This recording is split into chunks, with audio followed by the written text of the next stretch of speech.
उन्होंने कहा कि सारे देवता एक, हम उनकी बात मानते हैं, एक ही ब्रह्म है, चलो मान लेते हैं।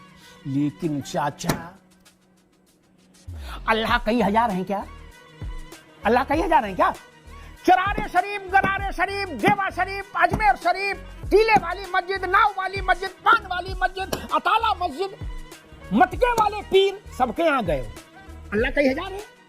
कई फ्रेंचाइजी है क्या? अरे मटके वाले पीर क्या हुआ है तो घोड़े वाले पीर क्या क्यों गए? क्या करने गए? मैं मूर्ख आदमी ये समझ नहीं पा रहा, मैं अपने को बद्र मूर्ख मान रहा कि पीढ़ियां गुजर गई, आज तक रामलला से न्योता नहीं आया, और चरारे शरीफ, हरारे शरीफ, गरारे शरीफ, देवा शरीफ, करिया शरीफ, सबके न्योता धमाधम आ रहे। टीले वाली मस्जिद तक का न्योता आ रहा, साल में 3-3 दफे।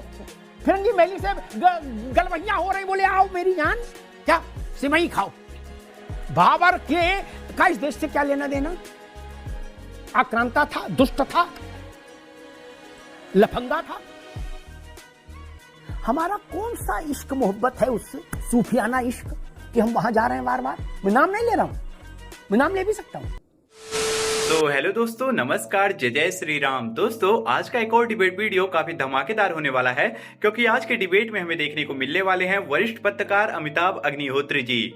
दोस्तों, आज के इस डिबेट में अमिताभ अग्निहोत्री जी ने समाजवादी पार्टी के प्रवक्ता को डिबेट में जमकर जलील किया है और कुछ ऐसी ज्ञान की भी बातें बताई हैं जिसे हमें देखना और सुनना जरूर चाहिए। तो आज के इस डिबेट में आप लोग शुरू से लेकर अंत तक बने रहिएगा, पूरे डिबेट का आनंद लीजिएगा, तभी आप सभी को पूरा डिबेट समझ में आएगा। और हाँ दोस्तों, अगर आज की ये डिबेट आप सभी को अच्छी लगेगी तो वीडियो को लाइक करके चैनल को हमारे जरूर सब्सक्राइब करिएगा। आइए आज की शानदार डिबेट को स्टार्ट करके देखते हैं। चलो भाई, देखो अब मैं क्या करता हूं।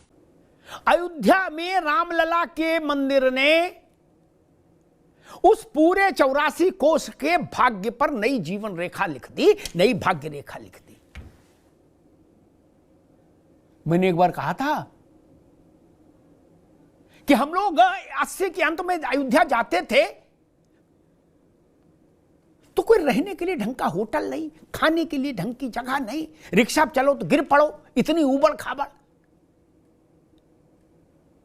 बंदर भी कुम्हलाए हुए, साधु भी क्षीण देह, कुछ नहीं, सब कुछ वीरान। हमने देखा उस अयोध्या को। और आज स्थिति यह कि अयोध्या में सामान्य दिनों में भी सड़क पर केवल शीश ही शीश दिखते हैं, हर वक्त 365 दिन जन समुद्र दिखता है। और दूसरी बात, मैंने एक बार शायद कहा था, फिर कहता हूं, तब तक कहना चाहिए जब तक चीजें बिल्कुल लोगों के हृदय स्थल में ना स्थापित हो जाए। मेरे ख्याल से 10-12 बरस पहले मैं अयोध्या गया तो हनुमानगढ़ी गया, तो वहां प्रसाद लेना है, फूल लेनी है, माला लेनी है, फिर आगे जाना है, सीढ़ी चढ़नी है। तो मैंने कहा भाई देसी घी के लड्डू दे दो 1 किलो। तो मैंने पूछा भाई कितना क्या हो जाता है कौशिक जी? तो उनने हमसे कहा कि भाई साहब, वरुण भाई आप भी सुन लो, 5 किलो लड्डू बिक जाए तो रात में हम खुद हनुमान जी का प्रसाद अपनी तरफ चढ़ा देते जाके। क्या 5 किलो? देश की आबादी तब थी 100 करोड़। अभी मैं गया 6 महीने पहले, मैंने कहा लड्डू और माला दे दो। पुरोहित जी सुनिए, क्या चीज बदलती है ये समझना होगा देश में। उसने मुझसे कहा कि भाई साहब काहे को लड्डू माला ले जाओगे? करीब 1.5 लाख आदमी हनुमानगढ़ी के इर्द गिर्द है, कहां पहुंच पाओगे और कहां चढ़ पाएगा? क्या जरा सा विग्रह है, इतना सा, क्या मूर्ति नहीं विग्रह। मूर्ति और विग्रह में अंतर है, ये भी जानिए। विग्रह केवल भगवान का होता है, मूर्ति किसी की हो सकती है। कल को कोई मुख्तार अंसारी की भी मूर्ति लगा सकता है गाजीपुर में, तो क्या कर लोगे? लेकिन विग्रह केवल परमात्मा का, इसलिए विग्रह शब्द का इस्तेमाल किया मैंने कहा दे दो, हनुमान जी जाने। खैर विषय वो नहीं, वो चढ़ गया, अलग बात। मैंने पूछा कि कितना कर लेते हो? बोले भाई साहब 5 कुंटल, 6 कुंटल, 7 कुंटल, जितना बनाते हैं उतना कम पड़ता है। अर्थव्यवस्था यहां से मजबूत होती है, भाजपा कांग्रेस के कहने से मजबूत तो नहीं होती, ये जान लीजिए। क्या बोले भाई साहब 20 लोग लड्डू बांधने के लिए रखे हैं, केवल 20 लोग। क्या वो दिन भर अहरनिश लड्डू बांधते हैं, बोले पूरे नहीं कर पा रहे, क्या करें? ये ट्विटर पर ट्वीट करने से अर्थव्यवस्था थोड़ी मजबूत होती है। जो वहां राम राम स्टेंसिल से लिख रहा है ना, वो भी 1,500 से 2,000 रुपया शाम को ले जा रहा है। आप भाजपा की आलोचना कर सकते हैं, लेकिन ये सच है। 2014 से पहले ऐसा तो नहीं कि काशी मथुरा और अयोध्या 2014 में पैदा हुए, ऐसा तो नहीं है। उससे पहले वहां ये भीड़ क्यों नहीं थी? सरकारों की भी जिम्मेदारी थी, सरकारें भी दोषी थी, राजनीतिक लोग दोषी थे, और विशेष रूप से अयोध्या और मथुरा में। अयोध्या में एक भी गैर भाजपा मुख्यमंत्री, धर्मेंद्र जी सुने, अयोध्या में कभी रामलला के दर्शन करने नहीं गया। टीले वाली मस्जिद गया, देवा शरीफ गया, कलियर शरीफ गया, मुख्यमंत्री रामलला के दर्शन करने नहीं आया, कभी नहीं आया। ये तथ्य मिट थोड़ी ना जाएगा। अयोध्या के बगल से गुजरे, 1.25 रुपया का बताशा और एक देसी घी का दीपक भी नहीं जलाया रामलला की ड्योढ़ी पर। आप कह रहे हो कि इसमें हमारा भी हिस्सा है? नहीं ना। जिन लोगों ने अयोध्या को अछूत बनाकर रखा, अयोध्या के श्री और विस्तार में, उसकी आभा में उनका हिस्सा नहीं हो सकता, ये जान लीजिए।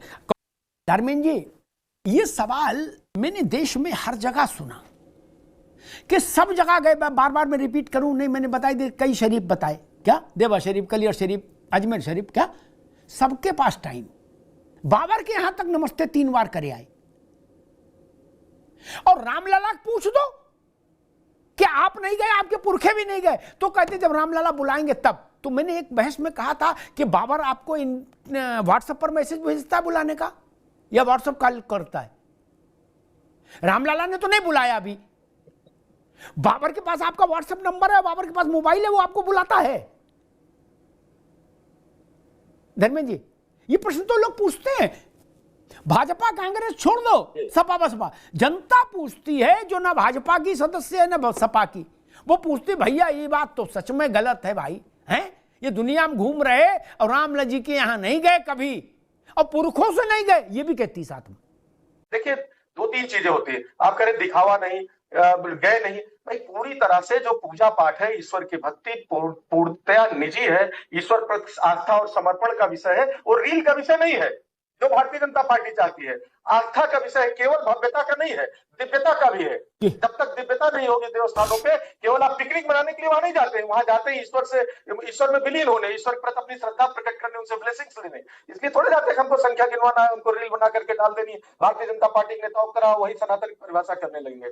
सनातन बहुत व्यापक है, और सनातन के पीछे छुप करके जो सरकारें रोजगार, महंगाई, भ्रष्टाचार, इनसे नहीं बच सकती। आपको चुना गया है, इन ठीक है धर्मेंद्र जी, ठीक है, आपको ठीक है, ध्यान देना पड़ेगा जी, ठीक है। तो महत्वपूर्ण ये है, ठीक है, ठीक है, आज जो पूर्व में इससे बिल्कुल सहमत नहीं हूँ। ठीक है धर्मेंद्र हम लोग, जी, मुझे याद जी। है एक घटना बता करके, हमें याद है कि हमारी दादी, हमको लगता है 90 के आसपास, 87-85 में एक सरयू स्नान लेके गई थी, और वहां भी उस समय प्रभु श्री राम का मंदिर तो मान लीजिए टेंट में था, नहीं था, लेकिन वहां पर कनक भवन, हनुमानगढ़ी आप करें तो लड्डू, आप तो बहुत सीनियर साथी रहे, वहां पर हर जगह, चाहे दशरथ माल हो, चाहे कनक भवन हो, सरजू घाट हो, हर जगह मिठाई की, लड्डू चढ़ाने की, और उस समय हनुमान जी के मंदिर के दर्शन का नंबर उस समय भी घंटों बाद लगता था। ठीक है धर्मेंद्र, ठीक है, हम लोग ठीक याद है, है कि वहां रात भर स्टेशन सोना पड़ा, और सुबह 4 बजे लाइन में बड़ा 3:30 बजे लग गए थे, अच्छा तब जाकर के दर्शन मिला था। ये कहना कि भीड़ ठीक है, नहीं थी, वहां कोई था ही नहीं, ठीक है, लड्डू 1 किलो नहीं बिकता था, ये कितना हाइपोथेटिकल है, क्योंकि हम लोगों ने सब देखा है, वही बगल से प्रयागराज होता है। आ गई बात, आ गई, अब आ गई बात, अब रुकना होगा, अब रुकना होगा, अब धर्मेंद्र जी आप रुकना होगा, ना आप रुकना होगा।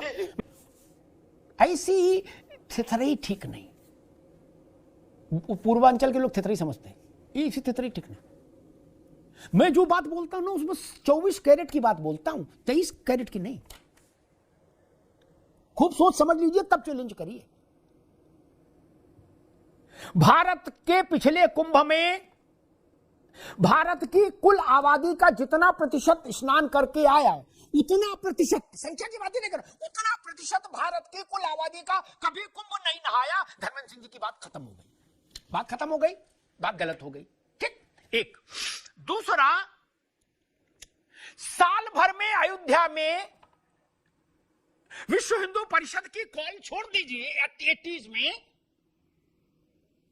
जितने लोग आते थे उतने तो एक महीने में आ रहे हैं, तब भी भारत की आबादी 100 करोड़ थी। परसेंटेज में गिन लो, इसमें नाक नीची होती हो तो परसेंटेज में गिन लो, उसमें तो नपना बराबर हो जाएगा ना। अभी रुकना होगा, अभी अभी रोकिए आवाज ना, अभी रोकिए आवाज ना।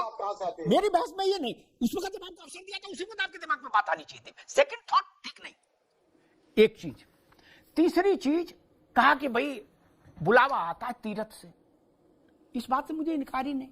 मैं मूर्ख आदमी ये समझ नहीं पा रहा, मैं अपने को वज्र मूर्ख मान रहा कि पीढ़ियां गुजर गई, आज तक रामलला से न्योता नहीं आया, और चरारे शरीफ, हरारे शरीफ, गरारे शरीफ, देवा शरीफ, करियर शरीफ, सबके न्योता धमाधम आ रहे। टीले वाली मस्जिद तक का न्योता आ रहा, साल में 3-3 दफे। फिरंगी मैली से गलवहियां हो रही, बोले आओ मेरी जान, क्या सिमई खाओ। ये गजब बात करते हो यार, इससे नहीं चलेगा। वो है ना, एक गाना था पुराना, हमरी ना मानो रंगरेजबा से पूछो। हमरी ना मानो, जनता से पूछो कहां खड़े हो महाराज, पता लग जाएगा। हमारी मानने को जबरदस्ती थोड़ी ना है। जो बाबर के यहां तक चले गए, मैं पूछता हूं, बाबर ने चिट्ठी अंतरदेशी लिखा उनको कि तुम्हें मेरी कसम याद आ रही, आ जाओ। टेलीफोन कॉल किया, व्हाट्सएप किया, टेलीग्राम, बाबर ने उनको कैसे न्योता भेजा यार, ये तो बताओ। बाबर तो अल्लाह भी नहीं। हनुमानगढ़ी में न्योता नहीं आया, इसलिए मुंह ऊंची बोले नहीं जाएंगे। हनुमान जी जब कॉल करेंगे तो जाएंगे। अच्छा जी, देवा शरीफ वाले कॉल कर रहे हैं, वो तो जमीन के अंदर है क्या? अजमेर शरीफ वाले कॉल कर रहे हैं, वो तो जमीन के अंदर है। ये थोती बात है, ये नहीं। हम तो कहते कुछ नए तर्क लाइए, ये तर्क पिट गया, ठीक है, बड़े नेता ने दिया इसलिए हम भी देंगे, ऐसा नहीं। आप अपनी प्रतिभा को अलग से निखारिए कि बुलावा आएगा तब जाएंगे, ये कौन मान लेगा? 1949 से, दिसंबर 1949 से आज तक न्योता ही नहीं आया, और दुनिया में सब जगह आप घूम आए, कौन मान लेगा यार? गांव के आदमी को ये बात कैसे हजम हो, या शहर के भी सामान्य भारतीय को बात कैसे हजम हो कि हम समरकंद तक हो आए कई राउंड, क्या बोले बाबर मियां हम आ गए नमस्ते करने, हैं लोबान का धुआं देंगे आपको, और बगल में अयोध्या नहीं, कृष्ण जन्म स्थान नहीं। वो लोग भी कृष्ण जन्म स्थान नहीं गए जो कृष्ण पर राजनीतिक रूप से दावा करते हैं आज के दौर में, क्या कहते हम और कृष्ण जी एक ही हैं। क्यों नहीं गए? पुलिस पकड़ रही थी, भूकंप आ रहा था। मेरा सिर्फ कहना, उन्होंने कहा कि सारे देवता एक, हम उनकी बात मानते हैं, एक को अहम द्वितीय ना, एक हम अद्वैत मानते हैं, क्या एक ही ब्रह्म है, चलो मान लेते हैं। लेकिन चाचा अल्लाह कई हजार हैं क्या? अल्लाह कई हजार हैं क्या? चरारे शरीफ, गरारे शरीफ, देवा शरीफ, अजमेर शरीफ, टीले वाली मस्जिद, नाव वाली मस्जिद, पान वाली मस्जिद, अताला मस्जिद, मटके वाले पीर, सबके यहां गए हो। अल्लाह कई हजार है, कई फ्रेंचाइजी है क्या? अरे मटके वाले पीर क्या हो आए तो घोड़े वाले पीर क्या क्यों गए? फिर क्या करने गए? यहां तो आपने ज्ञान की बात कही थी कि हम तो एक ही मानते हैं। अच्छा जी, आप हर 100 किलोमीटर पर नई मस्जिद में जाते हो, कोई नई चीज मिलती है क्या? वहां नई चीज मिलती है जो देवा शरीफ में, वो कलियर पीर में नहीं है क्या? और जो हरारे से ये चरारे शरीफ में है वो अजमेर शरीफ में नहीं है क्या? फिर गजब बात करते हैं लोग। वहां हजारों है क्या? नहीं ना। आपका माथा वहां झुकता है, बार बार झुकता है। और छोड़ो, ये तो अल्लाह और भगवान की बात, उनको क्या वो क्या सफाई देंगे और किस मुंह से सफाई देंगे जो भारत से कई हजार किलोमीटर दूर एक बेहद ठंडे मुल्क में बाबर भाईजान कह के कुंडी खटखटाते रहे 3 पीढ़ियों तक। बोले बाबर भाईजान तुम्हें मेरी कसम एक बार मेरी ओर देखो तो। अब वो तो कब्र में दफन, वो क्या देखे, मर तो यहीं गए थे, यहां से तो बॉडी गई थी। क्या वहां किस लिए जाते हैं? वहां क्या लेना देना? बाबर इस देश का नहीं था। बाबर इस देश का नहीं था, न रक्त से न जन्म से। बाबर के का इस देश से क्या लेना देना? आक्रांता था, दुष्ट था, लफंगा था। हमारा कौन सा इश्क मोहब्बत है उससे, सूफियाना इश्क, कि हम वहां जा रहे हैं बार बार? मैं नाम नहीं ले रहा हूं, मैं नाम ले भी सकता हूं। सब समझते हैं कि किसकी ओर कह रहा हूं। और यह तर्क किसी के गले नहीं उतरता कि हमको न्योता नहीं आया इसलिए नहीं गए। तब फिर चरारे शरीफ का, देवा शरीफ का न्योता दिखाओ। वहां जो दफन है उसने आपको कब टेलीफोन किया? और एक बात अंतिम कहूंगा धर्मेंद्र जी से, सारे मंदिर अच्छे हैं, सारे धार्मिक स्थल अच्छे हैं धर्मेंद्र जी, लेकिन अपनी पार्टी को यह बात जरूर समझाइएगा, आप योग्य व्यक्ति हैं, नहीं तो सावधानी हटेगी और दुर्घटना घटेगी, लिख लो। लेकिन आप सुनिए, लेकिन आप मंदिर बनवा रहे हैं, अच्छी बात, और बनवाइए, क्या? लेकिन कोई मंदिर, मैं पूरी जिम्मेदारी से कह रहा हूं, अयोध्या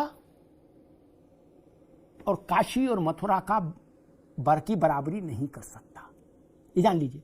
हिंदी में समझ लीजिए, अंग्रेजी में नहीं।